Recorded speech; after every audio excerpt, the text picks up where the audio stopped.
एक दिवसीय प्रवास पर रीवा पहुंचे राज्य मंत्री इंदर सिंह परमार।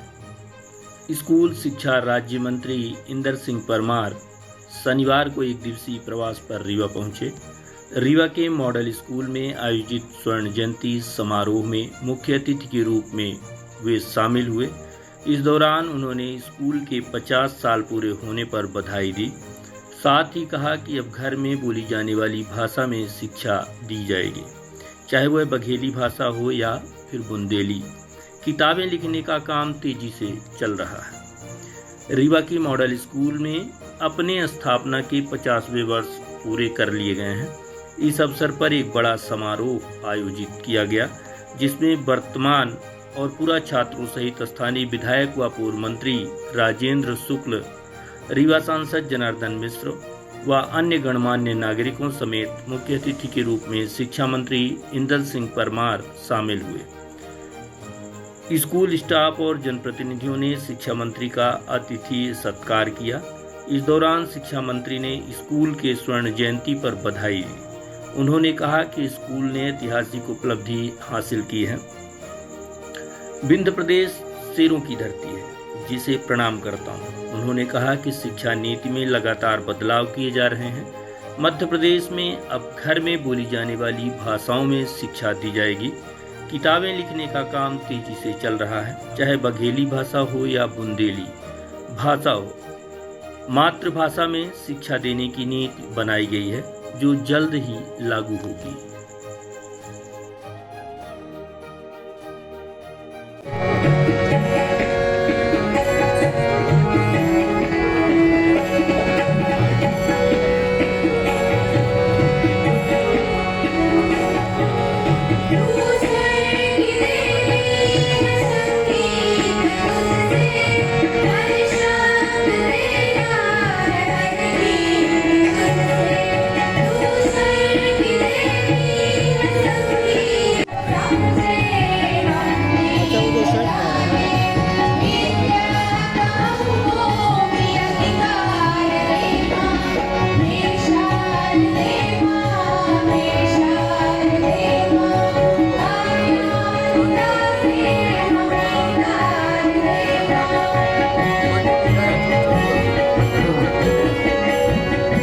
आज मैं सबको बधाई देता हूं कि इस विद्यालय की जो 50 साल की यात्रा है और उस यात्रा में जो जो उपलब्धि हासिल की है, सचमुच में वो ऐतिहासिक है। और इसलिए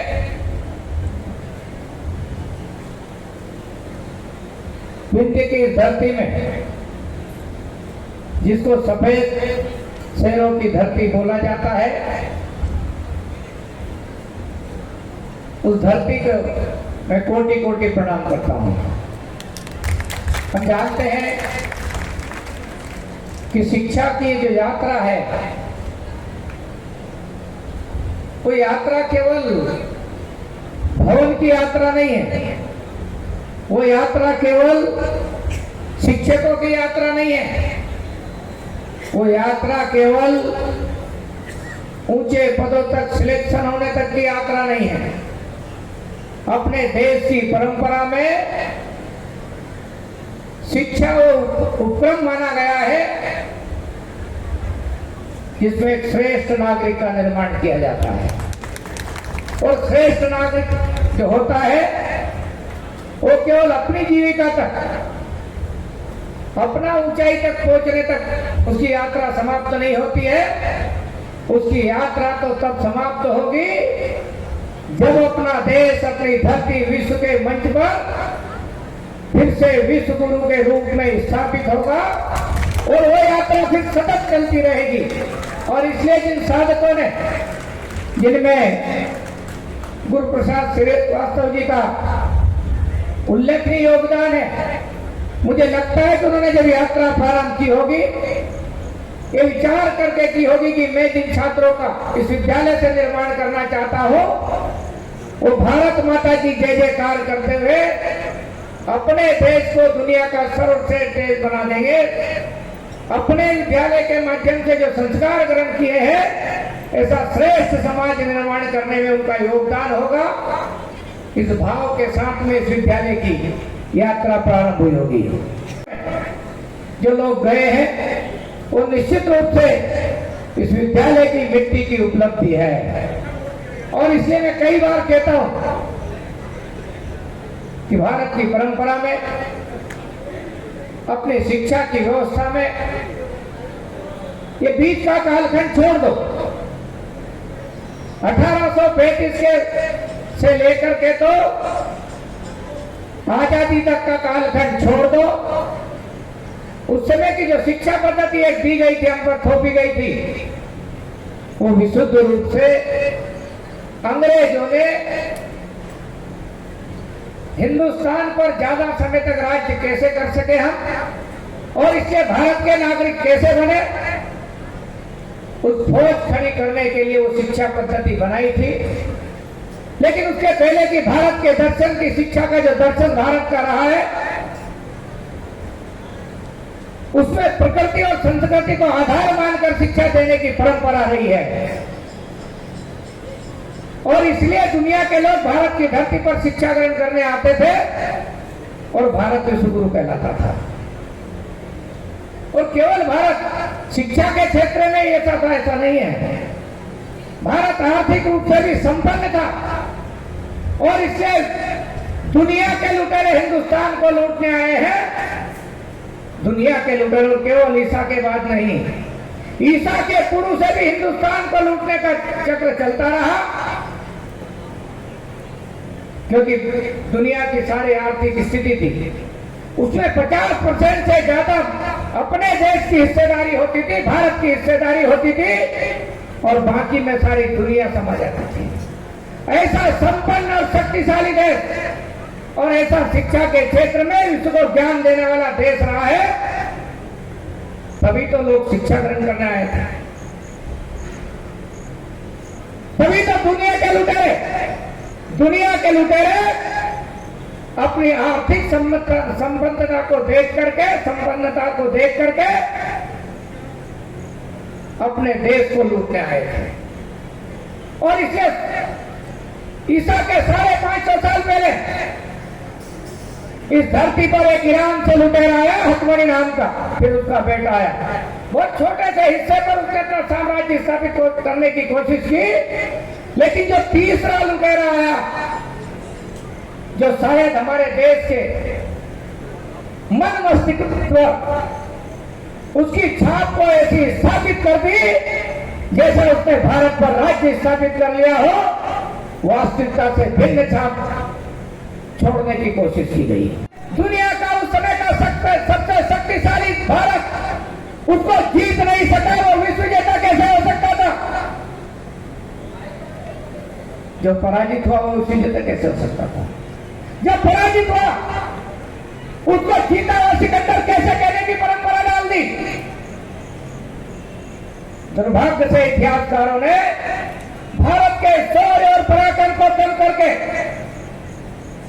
योजनाबद्ध तरीके से वो सब लिखने का काम किया, क्योंकि इतिहासकार अंग्रेजों के आधार पर चलने वाले इतिहासकार थे।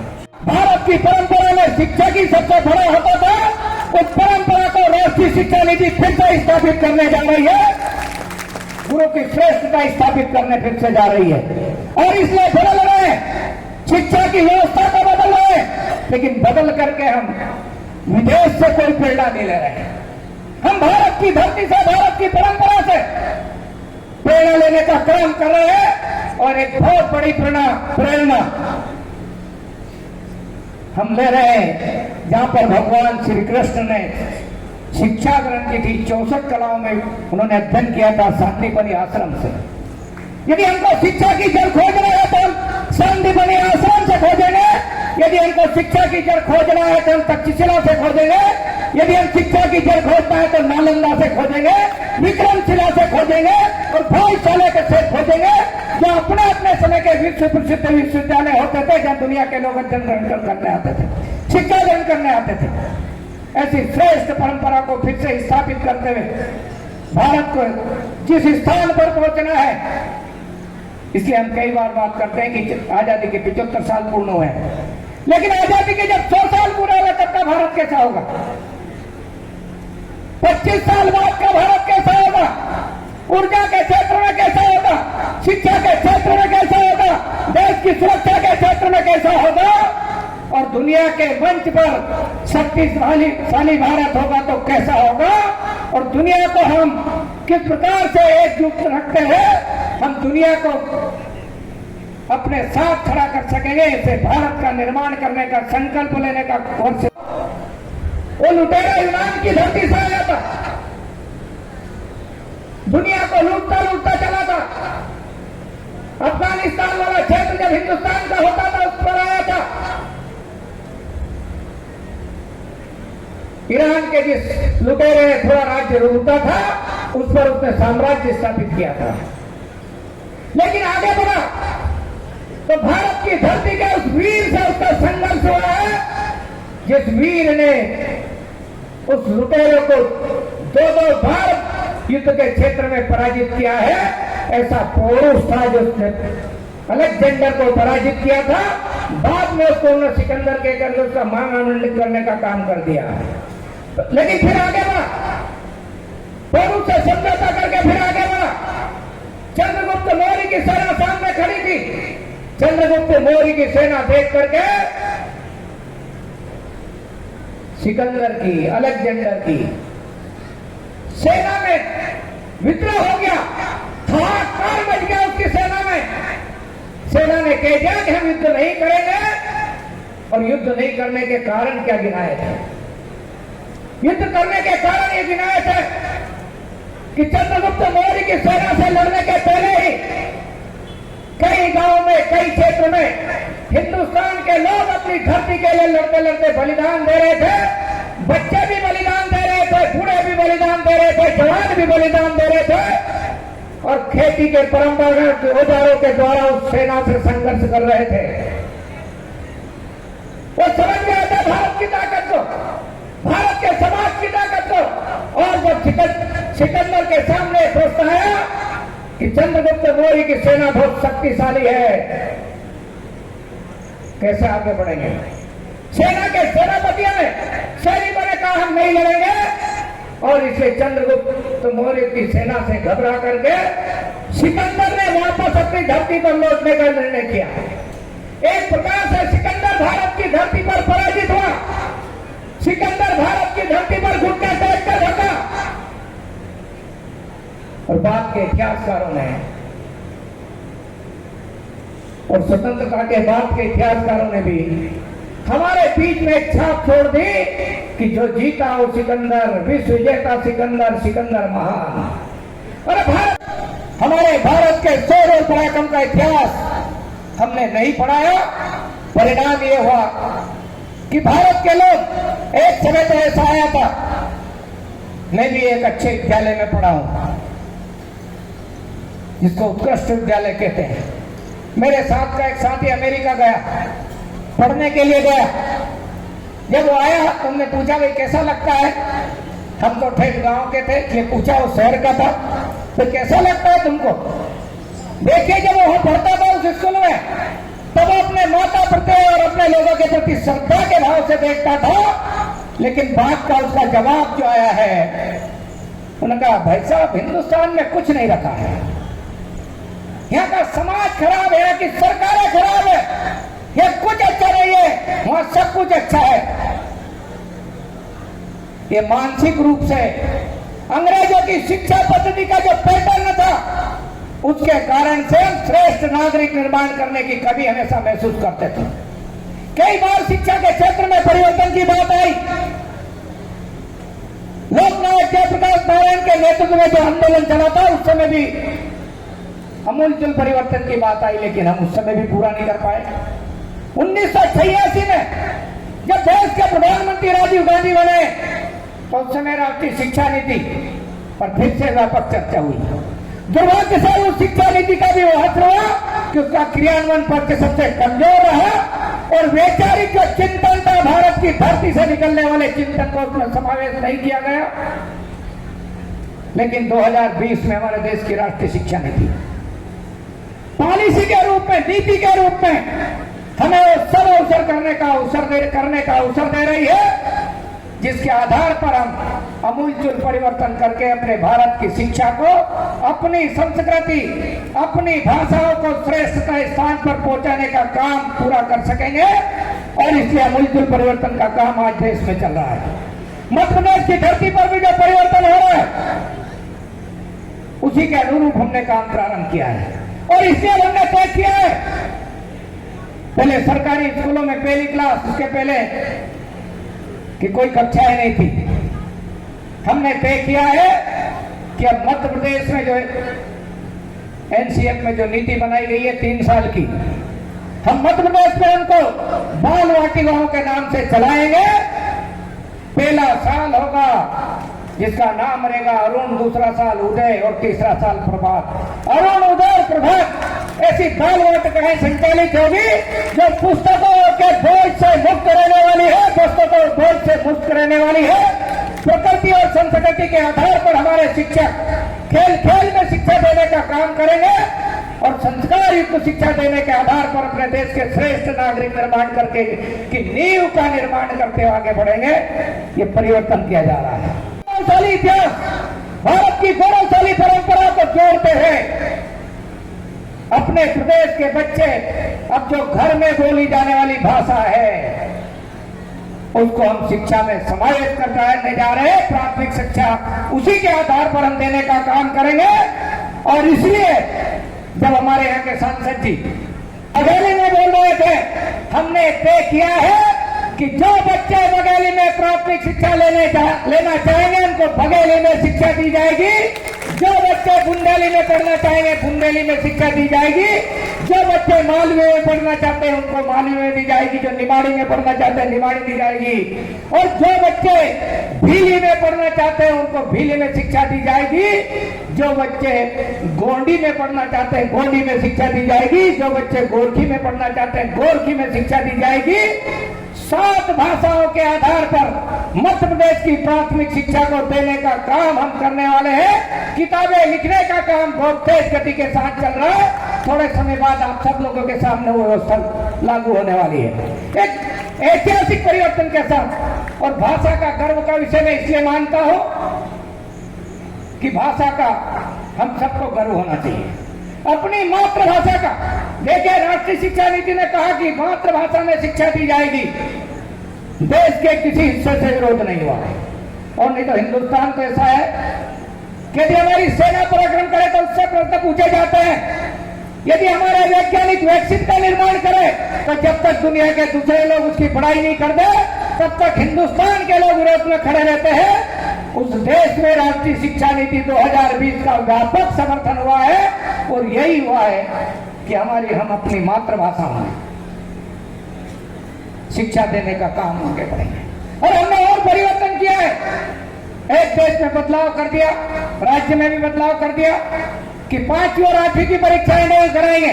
हमने तय किया है कि शिक्षा की गुणवत्ता के लिए 5वीं और 8वीं की परीक्षाएं बोर्ड पैटर्न पर होगी। हमने इस साल करके दिखा दिया, एक आदर्श उदाहरण प्रस्तुत करके बता दिया। एक बड़ा बदलाव क्यों? लेकिन आप सबको मैं बधाई देना चाहता हूं। कभी स्कूली शिक्षा के बारे में धारणा बन गई थी कि हम मध्य प्रदेश बहुत नीचे है, बहुत नीचे है, बहुत नीचे है। क्यों नीचे है? लोगों ने कहा कि शिक्षक जो भर्ती करते हैं और स्लिप के आधार पर भर्ती कर दी गई, योग्यता के आधार पर भर्ती नहीं की। उसमें हमने बड़ा बदलाव किया। और कभी जब मध्य प्रदेश 24वें स्थान पर होता था नेशनल अचीवमेंट सर्वे में, बाद में 17वें स्थान पर होता था। और 2021 में हम नेशनल अचीवमेंट सर्वे में सम्मिलित हुए।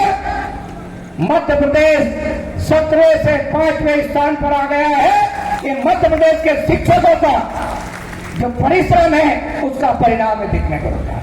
और इसलिए राष्ट्रीय शिक्षा नीति 2020 सबसे ज्यादा शिक्षकों पर आधारित हो रही है। और इसलिए मैं कहना चाहता हूं कि भारत की परंपरा से कुछ चीजें हमको उठानी पड़ेगी, लेनी पड़ेगी। मैंने हमारे शिक्षकों से एक जगह पूछा कि एक व्यापारी अपनी पेड़ी पे जाता है तो क्या करता है? किसी ने कहा कि वो अपनी पेड़ी को प्रणाम करता है। एक किसान अपने खेत पर जाता है, बोनी करते, तो मैंने पूछा क्या करता है, बोले किसान अपनी धरती को, माता को प्रणाम करता है। लेकिन एक शिक्षक इस स्कूल में जाता है तो क्या करता है, जवाब नहीं दिया।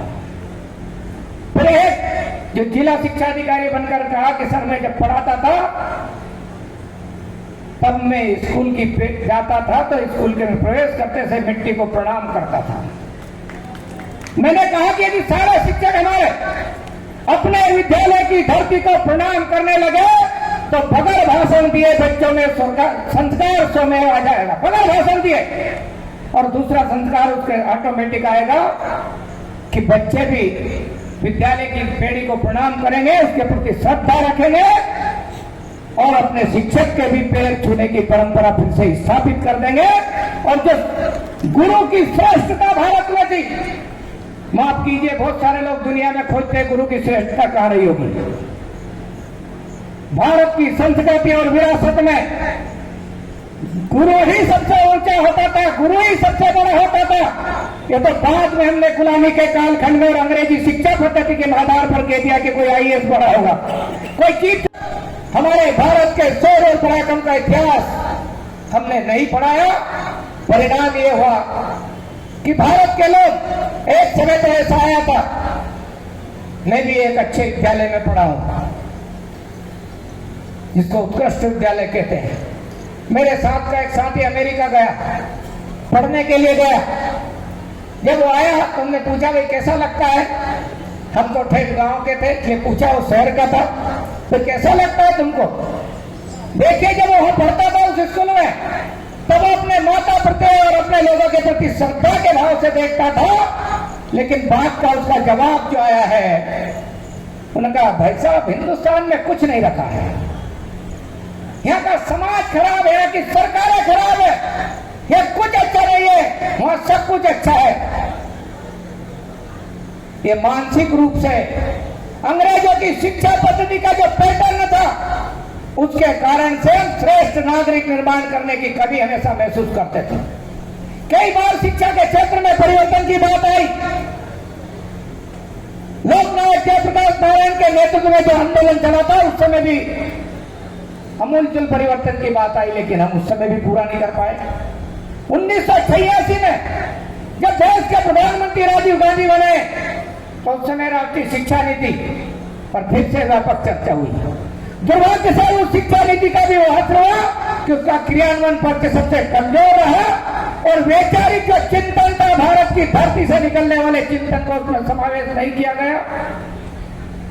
लेकिन 2020 में हमारे देश की राष्ट्रीय शिक्षा नीति पॉलिसी के रूप में, नीति के रूप में हमें वो सब अवसर करने का अवसर दे रही है जिसके आधार पर हम अमूलचूल परिवर्तन करके अपने भारत की शिक्षा को, अपनी संस्कृति, अपनी भाषाओं को श्रेष्ठता स्थान पर पहुंचाने का काम पूरा कर सकेंगे। और इसलिए अमूलचूल परिवर्तन का काम आज देश में चल रहा है।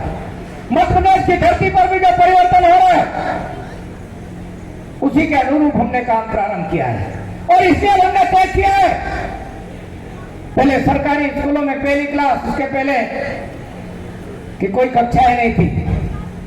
हमने तय किया है कि अब मध्य प्रदेश में जो एनसीएफ में जो नीति बनाई गई है 3 साल की, हम मध्य प्रदेश में उनको बाल वाटिकाओं के नाम से चलाएंगे।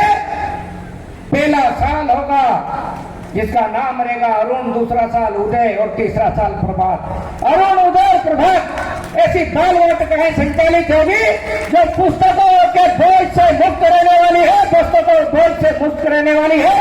प्रकृति और संस्कृति के आधार पर हमारे शिक्षक खेल खेल में शिक्षा देने का काम करेंगे और संस्कार युक्त शिक्षा देने के आधार पर अपने देश के श्रेष्ठ नागरिक निर्माण करके की नींव का निर्माण करते हुए आगे बढ़ेंगे। ये परिवर्तन किया जा रहा है।